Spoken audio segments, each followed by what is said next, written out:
saveur divine.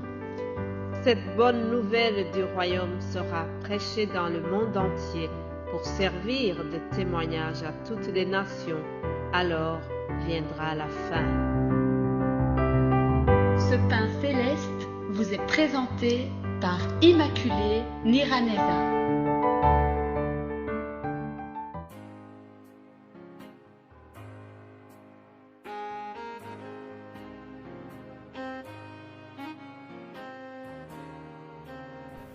Je vous salue très chers amis à l'écoute de l'émission Saveur divine.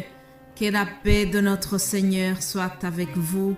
Je remercie Dieu pour ce nouveau jour qu'il m'accorde encore. C'est une grâce et c'est un cadeau. La vie est un cadeau. Je ne cesserai jamais de vous le dire. J'expérimente ce que cela veut dire et c'est pour cela que je vous le répète souvent. Comme introduction de notre émission de ce jour, je vous propose de lire quelques paroles que nous trouvons dans le prophète Ésaïe 46, à partir du verset 3 jusqu'au verset 5. Écoutez-moi, maison de Jacob, et vous tous, restes de la maison d'Israël, vous que j'ai pris à ma charge dès votre origine, vous que j'ai porté dès votre naissance jusqu'à votre vieillesse, je serai le même. Jusqu'à votre vieillesse, je vous soutiendrai. Je l'ai fait et je veux encore vous porter, vous soutenir et vous sauver. Alléluia. Et au verset 5, je lis ceci. À qui me comparerez-vous pour faire mon égal? À qui me comparerez-vous? Mes bien-aimés de Dieu, nous avons un Dieu qui est incomparable. Oui, le Dieu créateur du ciel et de la terre est inégalable. Il est tout-puissant, il est glorieux et victorieux. Vraiment, c'est un Dieu inexprimable. Je ne saurais jamais vous exprimer ce qu'il représente pour moi et j'espère que c'est la même chose pour vous. Alors, le prophète Ésaïe s'adressant au peuple d'Israël, il rappelle que Dieu les a portés de leur origine et une promesse extraordinaire leur est donnée. Dieu leur dit, jusqu'à votre vieillesse, je vous porterai. Toi qui as cru en Jésus-Christ, sache que tu es au même titre que le peuple d'Israël d'une façon spirituelle. Alors cette promesse est pour nous aujourd'hui. Dieu va nous porter. Dieu nous a portés depuis notre naissance et il va nous porter jusque notre vieillesse. Jusque dans notre vieillesse, il va veiller sur nous. Il va nous porter. Aucune nation n'est aussi heureuse que le peuple de Dieu, puisque nous sommes vraiment pris en charge par un Dieu tout-puissant. Alléluia. N'est-ce pas merveilleux de se réveiller en écoutant cette belle promesse de notre Dieu qui nous rappelle qu'il a déjà porté ses enfants. Il nous a déjà portés depuis le sein de notre mère et il promet de nous porter pour toujours. Il a fait et il fera. Quelqu'un a chanté en disant Dieu va faire encore. Moi je dis Dieu a déjà fait beaucoup de choses et je suis sûre qu'il fera encore. Alors que ces paroles t'édifient, que ces paroles t'encouragent pour ta journée au nom de Jésus-Christ. Alléluia. Je continue donc le thème de la semaine.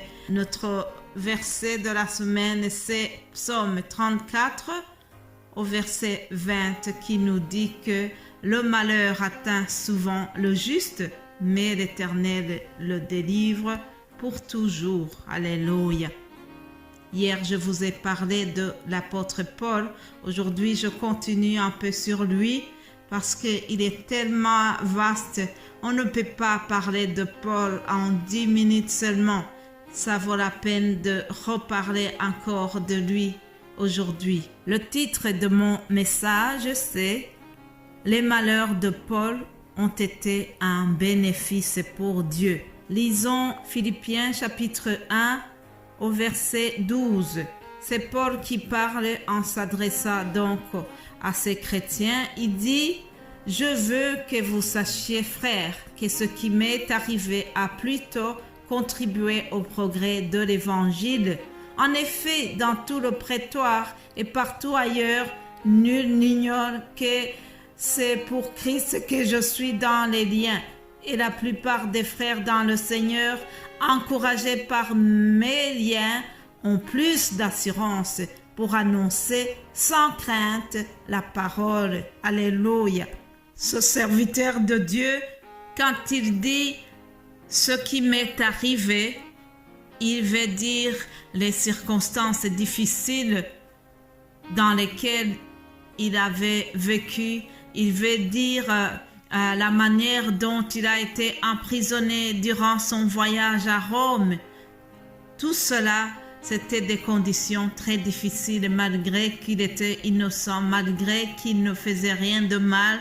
Il prêchait l'évangile, mais cela dérangeait et donc Paul a été mis en prison à Rome.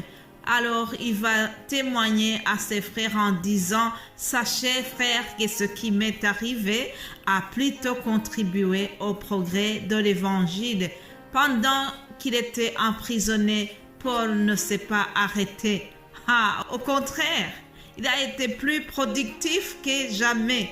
Il était confiné, mais c'est à ce moment qu'il a écrit tous ces livres du Nouveau Testament. La plupart, en tout cas 90% de ces livres du Nouveau Testament, il les a produits, il les a écrits pendant qu'il était en prison. Donc, c'est avec raison qu'il a dit que ce qui lui est arrivé a contribué au progrès de l'Évangile. Aujourd'hui, si nous pouvons profiter de ces épîtres et de ces écrits de Paul, c'est parce qu'il a pris du temps pour les écrire et ça nous a servi aussi. Un autre bénéfice que nous trouvons dans le texte que j'ai lu, c'est que les frères ont été encouragés par ce que Paul faisait. Il dit lui-même, la plupart des frères dans le Seigneur, encouragés par mes liens, ont plus d'assurance pour annoncer sans crainte la parole. Alléluia. Il y a un dicton qui dit que à toute chose, malheur est bon. Et la Bible dit que tout concourt au bien de ceux qui aiment le Seigneur. Voilà, même l'emprisonnement de Paul a apporté quelque chose de bien. Dans le livre des Actes, chapitre 28 au verset 16, j'apprends que lorsque nous fûmes arrivés à Rome, on permit à Paul de demeurer dans un domicile particulier avec un soldat qui le gardait. Vous voyez, il était dans un domicile à lui, mais quand même avec un soldat qui le gardait. Il était en résidence surveillée, comme on dit aujourd'hui. Puis, plus loin dans ce chapitre, on voit la conclusion au verset 30, on nous dit que Paul demeura 2 ans entiers dans une maison qu'il avait louée, dans cette résidence surveillée. Il recevait tous ceux qui venaient le voir, prêchant le royaume de Dieu et enseignant ce qui concerne le Seigneur Jésus-Christ en toute liberté et sans obstacle. Alléluia! Que toute la gloire revienne à Dieu, mes bien-aimés de Dieu. Même dans les moments difficiles, le Seigneur intervient. Le Seigneur est intervenu dans le cas de Paul. Il est intervenu dans ses malheurs, malgré qu'il était enchaîné pour l'Évangile. Le Seigneur ne l'a pas abandonné. En effet, le malheur atteint souvent le juste, mais Dieu l'en délivre toujours. Alors je souhaite que cette expérience de Paul te fortifie, Si tu traverses des moments difficiles aujourd'hui, peut-être que toi aussi tu es persécuté pour l'évangile, mais que l'histoire de Paul te fortifie. Sois encouragé par ce que nous venons de partager et sois béni au nom de Jésus-Christ. Passez une excellente journée et je vais vous retrouver demain par sa grâce divine. Alléluia. Amen.